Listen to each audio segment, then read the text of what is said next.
How Kent State is encouraging study abroad through a taste around the world for all sweet lovers. While another stamp increase occurred this past month, we'll discuss what this means for students ahead of the presidential primary in March. And don't look now, but the Cleveland Cavaliers are going into the All-Star break red hot. We tell you why and more as TV2 News at 6 starts right now.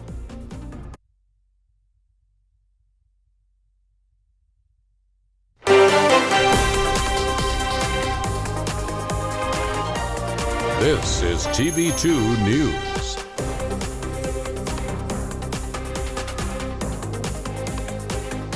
Good Thursday evening, Portage County. I'm Sydney Brown. And I'm Dom O'Brien. Thank you so much for joining us tonight.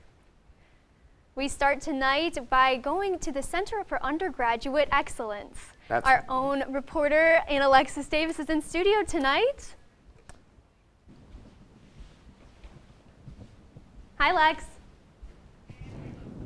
Hi guys, this afternoon Kent State had a variety of suites from around the world for both international and prospective students, study abroad students. Each one of these items are from different countries. They tell a different story, and I kind of just hope that that kind of influence kind of spreads. The Office of Global Education hosted a dessert night for students to gather and try desserts from 3 different continents. It's also a great way of communicating between, you know, if you're interested in study abroad, if you're interested in, I don't know, we have a lot of students coming from other countries. It lets them actually interact with their advisors, talk to their advisors, and get to know them on a more personal basis. But this event is one of several events in Kent State's I Heart Travel Week to encourage study abroad and build community for international students. I've always been fond of sweets since my childhood, and my father was also crazy about sweets. And whenever I have any opportunity of trying sweet things, I don't want to really miss it. I like to make new friends and socialize with people, and so I just came to attend. In addition to fulfilling a sweet tooth, the dessert night connects student and faculty. For our international students, I really hope that, you know, they become more familiar with their advisors and they can put a face to emails and all the messages we send, and also kind of get an understanding of different countries. And it's clear international students want to connect with more students. I think more students could have been there, and it would be more enjoyable. But the sweets were a hit. Because I would like to taste all the desserts here. Everyone clearly enjoyed the sweets and learning about traveling with Kent State. For more events, you may visit the Office of Global Education website for 5 other events tomorrow. From TV2 News, this is Alexis Davis. Thanks, Lex. Get ready for this season of love as Rent is playing at Kent State throughout the month of February. The Kent State School of Theater and Dance will be showing a production of the highly acclaimed musical Rent. The musical is set in the 90s and follows a group of young artists struggling to make a living in New York. Rent has won a Tony Award for Best Musical, as well as a Pulitzer Prize for Drama. The production will begin showing on February 16th and will run through the 25th. The KSU Observatory has been closed down since 2020 because it wasn't being maintained during the pandemic. The observatory has a 12-inch telescope that allows people to look at any object in the sky. The physics department will be assessing what repairs are needed to reopen the building. The repairs include new wiring because of critter damage and new computers. The observatory is located in a field off of Summit Avenue.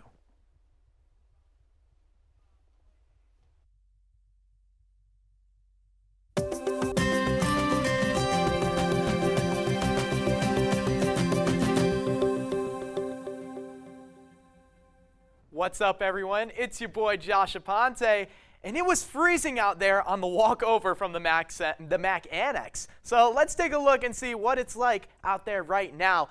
It is very windy. It was very chilly, very windy out there. We have up to 20-mile-per-hour winds that will be coming tonight and right now. So it's going to be very interesting out there. But right now we are sitting at 44 degrees.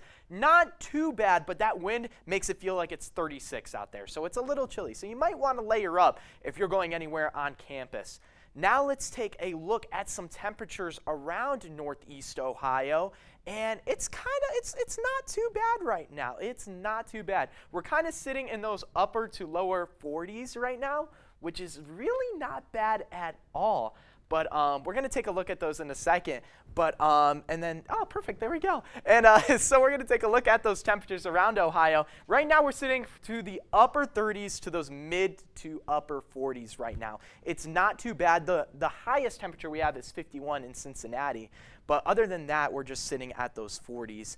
And let's zoom right on in and take a look at some temperatures in Northeast Ohio. And it's going to be more chilly up here by Lake Erie. We have 40 degrees in Cleveland, 38 in Sandusky, and 42 in Canton, and 44 in Kent. Right now, we're the highest in Northeast Ohio, which is not that bad. But that's all I have for now. But make sure you stay tuned for my 7-day forecast coming right up. Sydney Brown, back to you. Thanks, Josh. We now are going to shift over to the Design Innovation Hub, where they were hosting an entrepreneur workshop for business pitches. That's right. It's awesome. And our reporter Tyler Schlosser stopped over there, and he's going to tell us a little bit about the familiar entrepreneurship TV show that it relates to. Tyler? Hey guys, Tyler here. LaunchNet and the Design Innovation Hub organized this month's Pitch and Ponder event, which is a little bit like Shark Tank, that TV show you guys are referencing. It's designed to help business students make their business dreams a reality. For a lot of our events, we really look for when we're meeting with our entrepreneurs one-on-one, seeing what kind of problems they're facing or what they're interested in. And we noticed like a lot of entrepreneurs wanted the opportunity to be able to bounce their ideas off of an audience of other student entrepreneurs to get feedback, to build that confidence, and to really kind of workshop some of those business ideas they're working on. And that's all I've got for tonight. I am looking forward to seeing the future of LaunchNet's events for the rest of my tenure here at Kent State. From TV2 News, I'm Tyler Schlosser. Keep looking out, Portage County.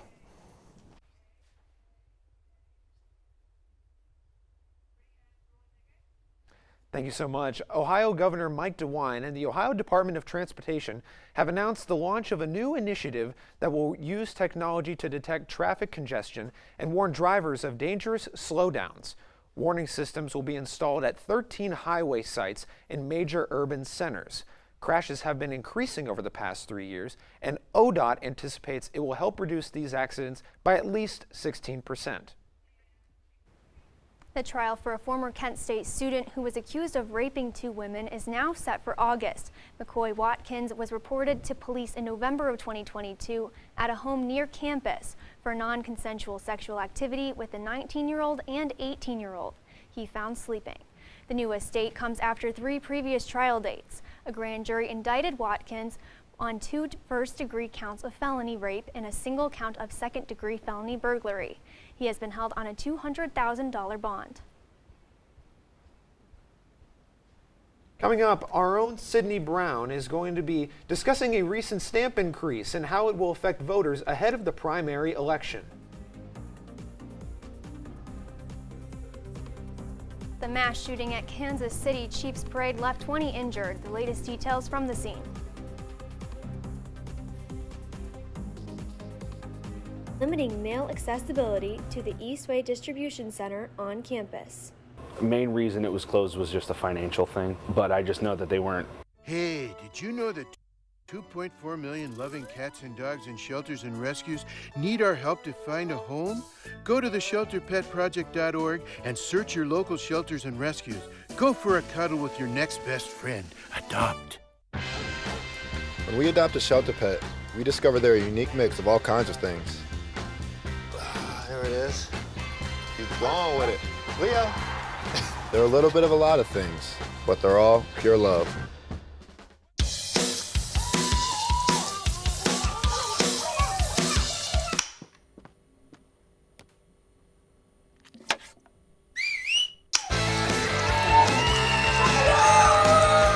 Don't let E. coli mosh with your food.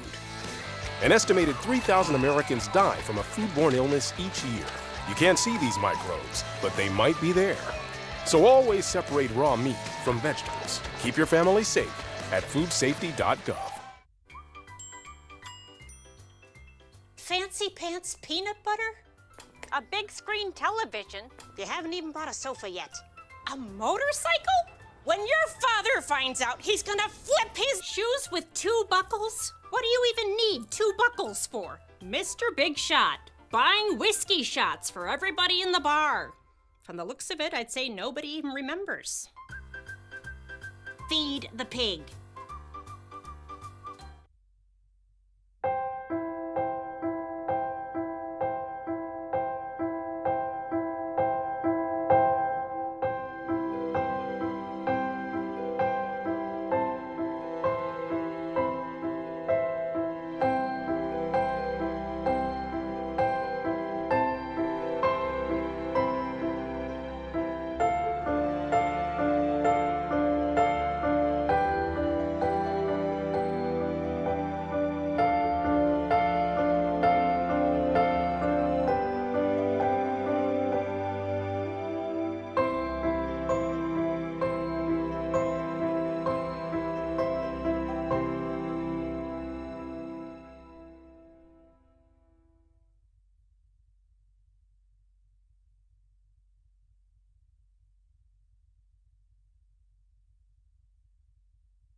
Tomorrow's news leaders. Today's top stories. From an award-winning student newsroom. This is TV2 News, truly Portage County. Welcome back. Stamp prices increased last month by another 2 cents, but on-campus accessibility to stamps was just recently resolved after the Student Center Post Office closed this year.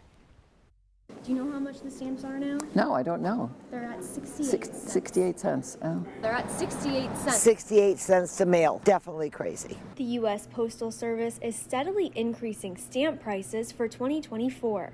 But at Kent State University, the Student Center Post Office recently closed, limiting mail accessibility to the Eastway Distribution Center on campus. The main reason it was closed was just a financial thing, but I just know that they weren't as busy as they had wanted to be. But stamps were a scarce item for anyone on campus. New ways to get stamps on campus because you didn't have any stamps at all. I hit all the major spots on campus where you'd think there'd be stamps, but there weren't. So the Community Engaged Learning Office, Craig Berger and his staff, got on it and worked with people over in residential services and the food service, and they solved it, so I'm very happy. We finally started getting stamps and everything like that for students to be able to send stuff out and just trying to communicate to them that yes, you can do that here. You just have to print out the paperwork, put the postage on there, and we'll take care of it. But a primary election is coming up on March 19th, and residents need to be aware of the deadlines for in-person or mail-in options to secure your vote. Now, you can request and return absentee ballots by Monday, March 18th with the appropriate postage. Don't wait till the last minute, because no matter what, if you want that ballot mailed to you, we are relying on the postal system to deliver that ballot to you timely, and especially as a Kent State student to make it through the Kent State mail cycle then on top of it, so that you have plenty of time to vote your ballot and determine what's the best way to return it to us. And even with climbing postage rates, the convenience of absentee voting is gaining traction in Ohio, with over 950,000 cast ballots in November, according to the Ohio Secretary of State's website. And for Kent Mail Services, over 6,000 students on campus are not shying away from mailing. We've seen more and more packages coming through every year. Keeps us busy every day. In Portage County for TV2 News, I'm Sydney Brown.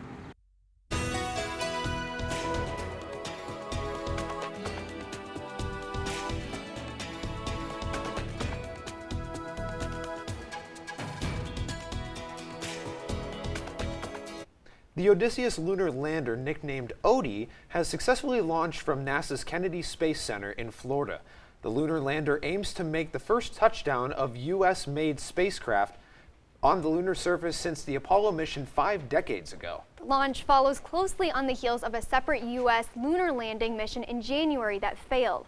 Odie's landing attempt on the moon is slated for next Thursday, February 22nd. Now, let's send it over to our weather anchor, Josh Aponte, for some updates in Ohio.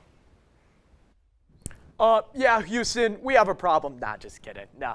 Anyways, I'm Josh Aponte, like you said. Thank you so much, guys. And look at that, guys. Let's take a look at what weather we're going to have tonight. Let me just moonwalk right on over here. Get it? Moon, because of the moon. Thank you. Anyways, so right now it is very windy outside. We got those 20-mile-per-hour winds. Very windy, very cloudy, not very fun out there. So make sure you do layer up and wear those jackets and hats because it's quite chilly. Later tonight at 10 p.m., it's going to basically be the same, chilly and windy still. The wind is going to drop down to 19 miles per hour, if that makes any difference for you. And it's still going to be a little cloudy. So I don't know. You guys might not be able to see that fancy moon, but hopefully, maybe. We'll see. And then tonight at midnight, if you have to make any late night runs, it will be 31 degrees and chilly and cloudy and still a little bit windy. So not a very good night in Kent. But you know what? It could be worse. Now let's take a look at your 7-day forecast. And it's looking pretty good, pretty gloomy, but honestly, no rain, no snow. Hey, we're good to go. Ooh, look at those rhymes. Anyways, so tomorrow we will have an 18% chance of rain, and the rest of the week going to be cloudy, some partly cloudy action, some low winds. It's going to be a mixed bag for the rest of the week, but that's all I have for now. I've been Josh Aponte. You've been you. We'll see you next time on TV2. Back to you guys. We now shift to the upsetting news regarding the shooting in Kansas City, Missouri, during the Kansas City Chiefs Super Bowl parade. TV2's Noah Rowe will tell us who were affected and how those individuals are doing today. Noah? Thanks, guys. It's been 24 hours since that mass shooting at Kansas City Chiefs Super Bowl parade, and details are still being released as authorities investigate that incident. Over 20 people were injured during that shooting, and at that Super Bowl victory rally, again, half of those victims were between 8 and 47 years old. That's coming from the Kansas City Police Chief Stacey Graves. 43-year-old Lisa Lopez Galvin, she was a Kansas City area DJ, is the only fatality at this time. 22 people were treated at the scene and transported by first responders to local hospitals. Preliminary investigative findings have shown there was no nexus to terrorism or homegrown violent extremism. This appeared to be a dispute between several people that ended in gunfire. Looking at video taken by a bystander at yesterday's parade, police arrested someone who was close to the rally. A person can be heard saying, "When we tackled him, the gun came out," and an officer can be heard saying, "Hey, I got the gun." Police have not confirmed that this person in the video is one of the 3 people that they have detained in connection to the shooting, or if that person has anything to do with the incident at all. I just heard somebody yelling to stop this guy, tackle him, and he was coming in the opposite direction. So you don't think about it. It's just a reaction. Kansas City is offering anyone in the community free counseling services. Counselors and social workers were available at churches in the area today, and there were also professionals from the Child Protection Center who offered their support to young fans who were affected by the shooting. The mayor of Kansas City also said that people could call a toll-free number to be connected with other phone services. Victim advocacy information is also expected to be available soon. I do think that there is a gun violence challenge in this community and many others, and there certainly is a gun violence challenge as it relates to major events. That, however, does not mean that Kansas City will stop having major events. We will do all we can to make sure people are safe.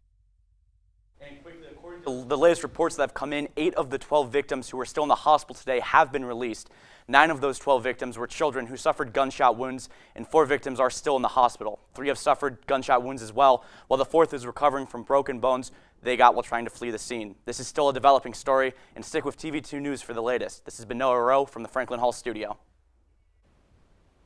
Thank you, Noah. A New York judge ruled Donald Trump will face his first criminal trial. Trump is charged with falsifying business records to commit or conceal another crime. Prosecutors say he took part in a cover-up of hush money payments to adult film actor Stormy Daniels related to his alleged affair with her. The trial happens as Trump continues to campaign for the GOP presidential nomination. Ahead of the hearing today, Trump said there's no case and no crime, and he needs to be out campaigning. Immigration and Customs Enforcement has drafted plans that could result in thousands of immigrants being released. Record levels of migrants at the U.S.-Mexico border have drained federal resources. To combat that, sources say ICE is discussing slashing detention space. The agency detains immigrants with criminal backgrounds, those preparing for removal, and those who fall under mandatory detention. Kent State baseball is back in action tomorrow to open their year. We tell you all about it in sports. And the Cleveland Guardians home opener will be delayed an hour. Find out the significance of the date of this home opener.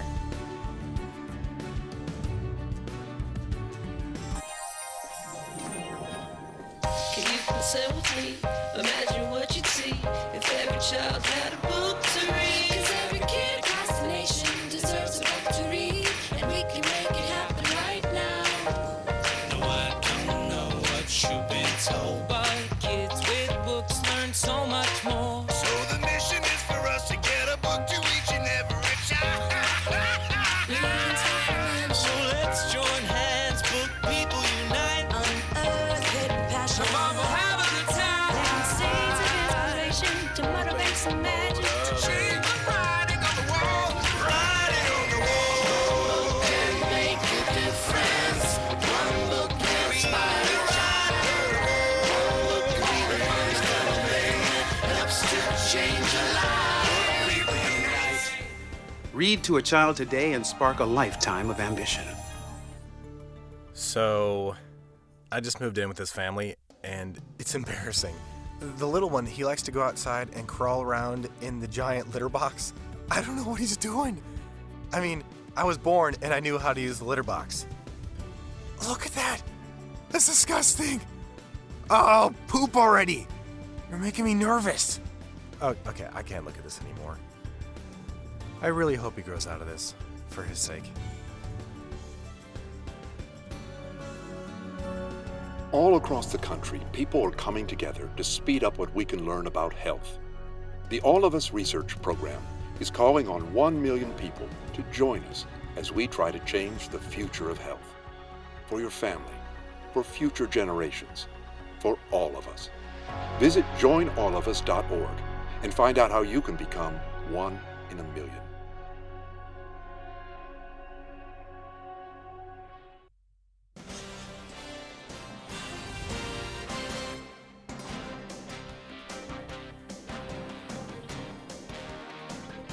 The Ohio Athletic Association Board of Directors have officially approved an expansion proposal according to the OHSAA. While the divisions will expand in specific high school athletic programs, but the proposal will require a certain amount of teams to make up each division. Right, and this could change a result in girls and boys soccer having 5 divisions, while volleyball, basketball, baseball, and softball will have 7 divisions. Now for more sports around Kent State and Northeast Ohio, we have our sports anchor, Matt Corrali. Matt?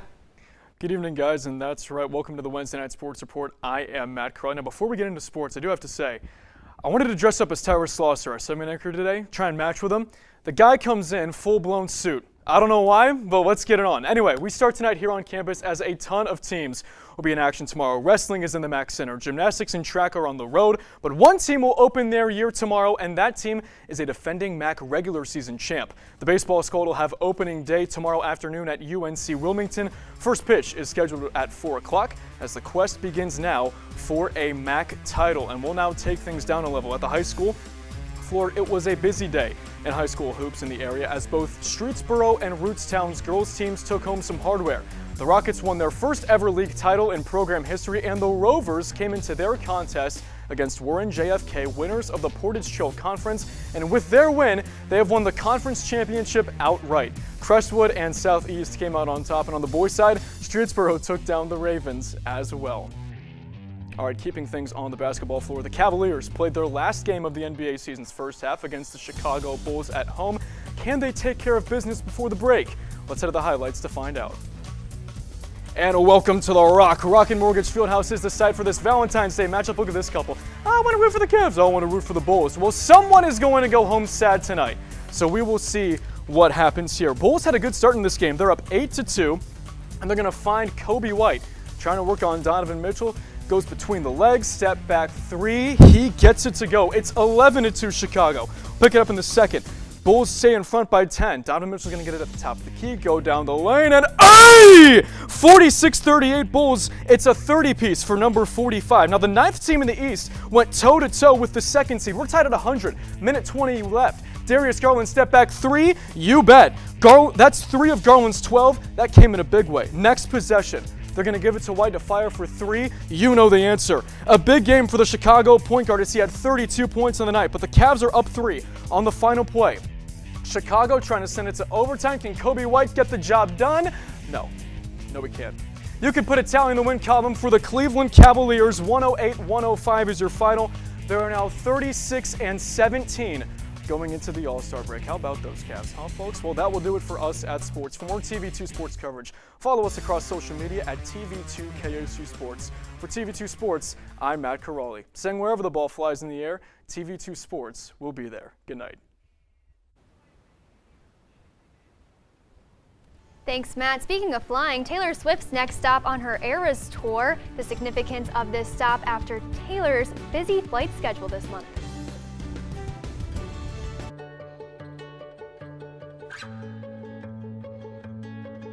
I feel like her heartbeat is like same speed as mine, and I think we have this like deep connection, this heart connection in her heart, that there's room for me and Mom.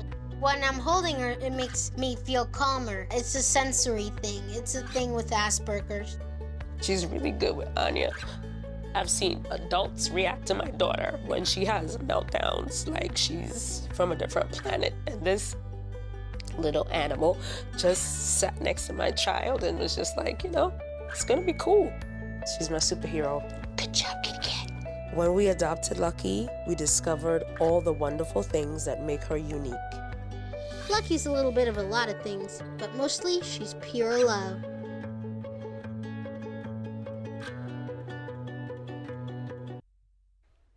Taylor Swift landed in Australia earlier today as her Eras tour comes to the land down under. She kicks off 3 sold-out shows in the city Friday before heading to Sydney next week. It will be her first time performing in the country in 6 years. According to the Guinness Book of World Records, her Eras shows officially make up the highest grossing music tour of all time. It's been a whirlwind couple of days for Swift, who has flown to Las Vegas immediately before wrapping up 4 days of shows in Tokyo on Saturday.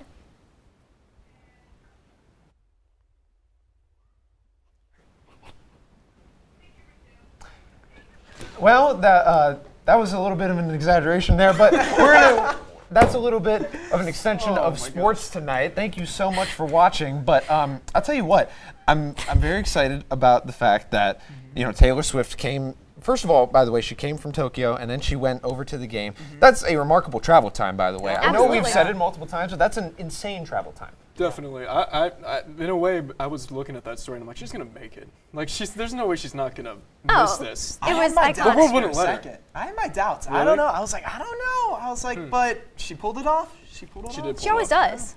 That's truly. True. That's why I'm like, she's gonna get there fine. There you go. No problem at all. There we go. But there's the plane right there. There we go.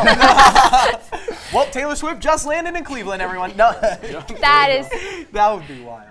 Well, another news, I do want to mention that the Cleveland Guardians home opener, that is going to be starting an hour later because of the eclipse that's going to happen on the same day, which has never happened before. Nope. It's going to start at 4 or 5:10. It usually starts at 4:10. Yeah. So that's something to be aware of. So if you're going to go ahead and get a Cleveland Guardians ticket for that home opening match, you got to go to that one. That's going to be a once-in-a-lifetime experience. Super cool. That's what just the day is overall, once in a lifetime. That's very true.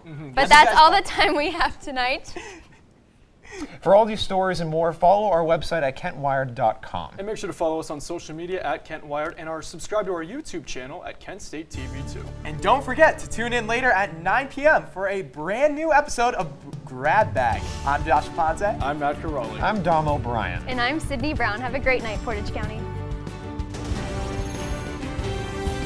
Tomorrow's news leaders. Today's top stories. From an award-winning student newsroom. This is TV2 News, truly Portage County.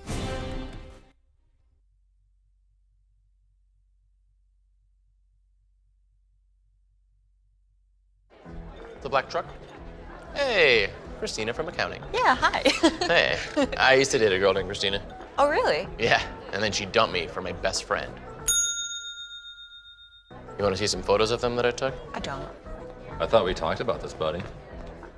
Buzzed and overshared again? Yeah. Yeah. I'm gonna call a car.